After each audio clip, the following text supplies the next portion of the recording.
आइए, पुरुषोत्तम मास के महीने में मैं अपने सभी श्रोताओं को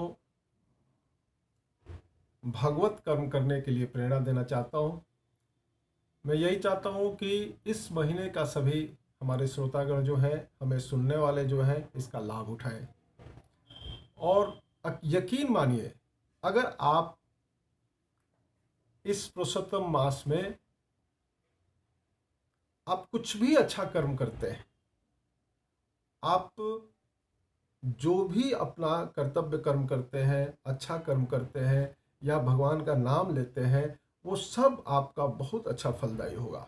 और सबसे पहली बात कि सूर्य उगने के पहले, क्या सूर्य उगने के पहले आप नहा धोआ कर इस सनातन धर्म में ये जो महीना पुरुषोत्तम मास है, ध्यान दीजिए, ये 183 वर्ष के बाद आया है।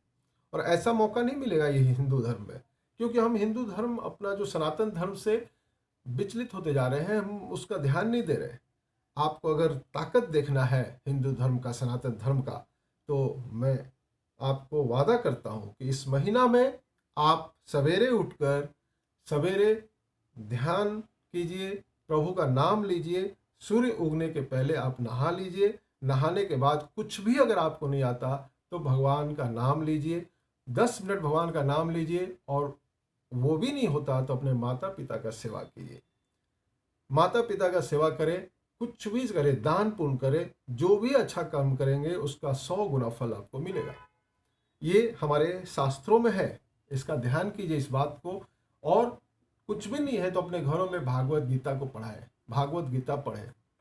तो इसी को ध्यान में रखते हुए मैं सोचता हूँ कि चलिए, मेरा जो कर्तव्य है, एक ब्राह्मण का कर्तव्य है, एक सनातनी का जो कर्तव्य है, मैं चाहता हूँ कि सबको बताओ, सबको बताओ कि इस महीना का लाभ लें आप लोग। और मुझे उम्मीद है कि आप लोग ये काम करेंगे।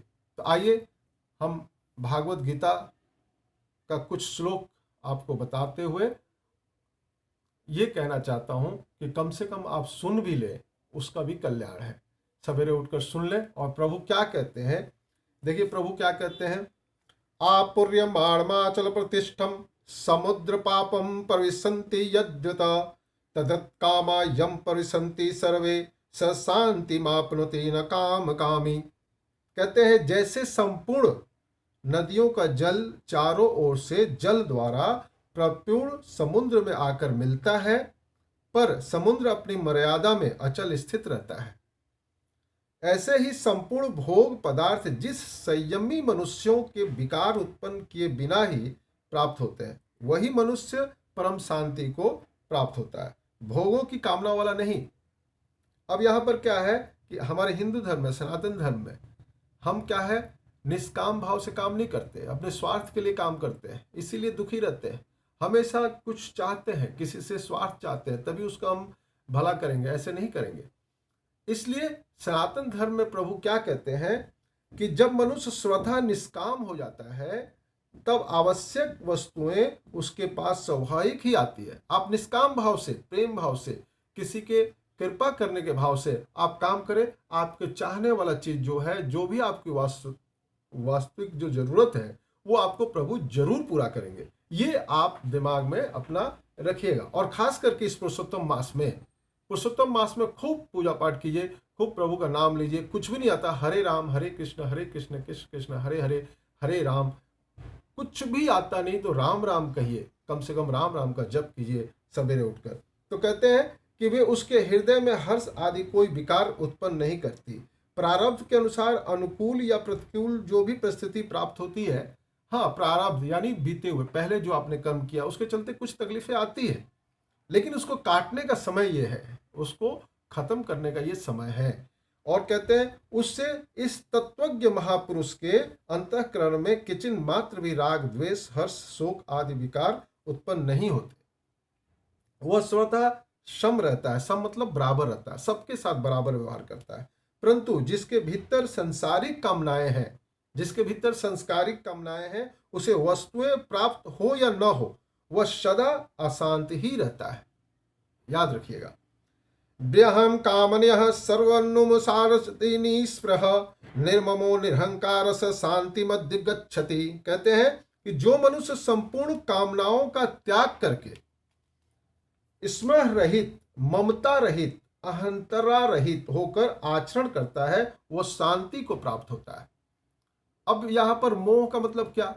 जैसे आदमी कहता है कि मोह ममता ये सब नहीं होगा तो कैसे काम चलेगा, लेकिन मोह ममता का मतलब समझिए।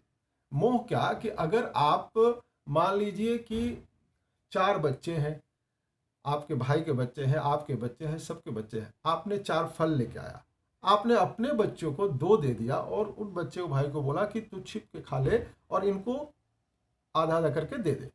तो आपने यहाँ क्या किया? आपने अपने बच्चे को मोह के कारण उसे 2 दिया, लेकिन आप सावधान, आपने उसको 2 दिया, लेकिन वो जो फल लेकर गया वो आपने उसी दिन उसको चोरी सिखा दिया, उसे स्वार्थ सिखा दिया। वो भी बड़ा होगा, आप बूढ़ी होंगी तो आपको भी वो वही काम करेगा, अपने पत्नी को जिससे वो आसक्त रहेगा उसको कुछ ला के देगा और आपको बोलेगा कि मम्मी को इतना ही दे दो, माँ को इतना ही दे दो, काम चल जाएगा। ये आपने सिखाया, उसकी गलती नहीं है। तो ये जो चीजें हैं हम नहीं समझते ममता मोह का कारण क्या है। तो कृपया ये ध्यान देने वाली बात है। कहते हैं जब मनुष्य कामना, स्पृहा, ममता और अहंता से छूट जाता है तब उसे अपने भीतर नित्य निरंतर स्थित रहने वाली शांति का अनुभव हो जाता है। मूल में अहंता की मुख्य है और सबका त्याग करने पर भी अहंता शेष रह जाती है, पर अहंता का त्याग होने पर सबका त्याग हो जाता है। अहंकार का त्याग करने से सब त्याग हो जाता है।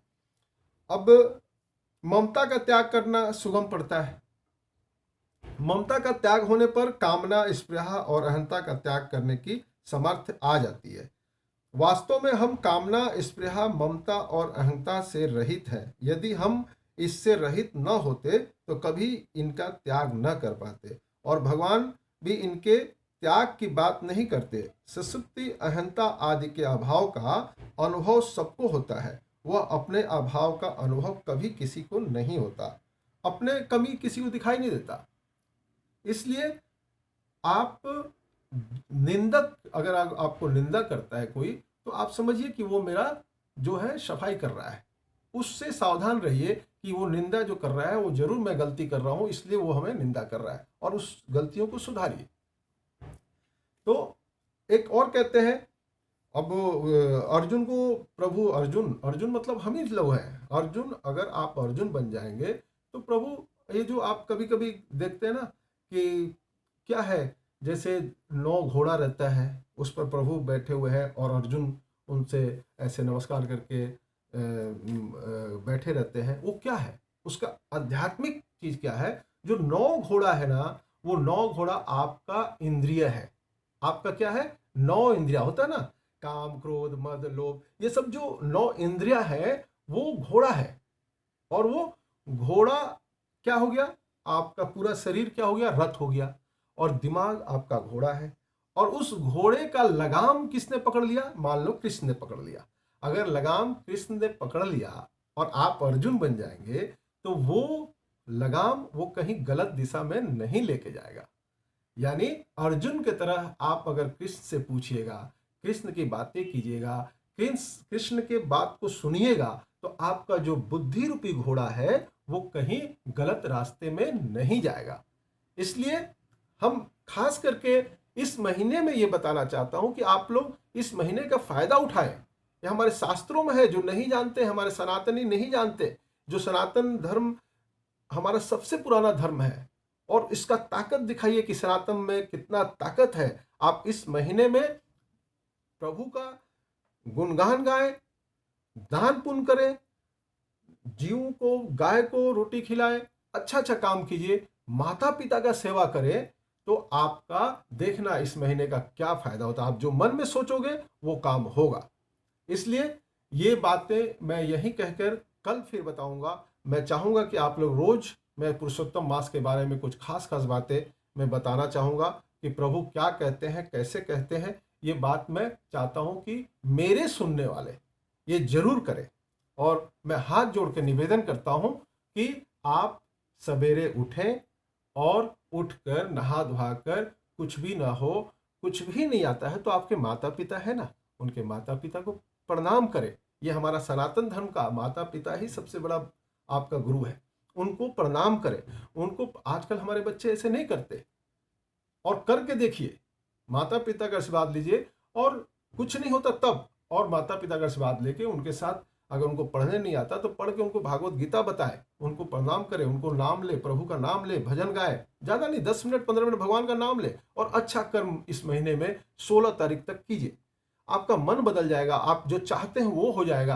आप धीरे धीरे बहुत आगे बढ़ जाओगे, आपको लगेगा कि इसका लाभ क्या हुआ। इसलिए मैं निवेदन करना चाहूंगा कि आप लोग इस महीने का लाभ उठाएं, और मैं पंडित वीरेंद्र कुमार शुक्ला आपको निवेदन करता हूं कि आप ये काम में कार्यरत हो जाएं और प्रभु का भजन गाएं, प्रभु का नाम लें, इस महीने का लाभ उठाएं। ये पुरुषोत्तम मास बहुत ही महत्व रखता है। धन्यवाद।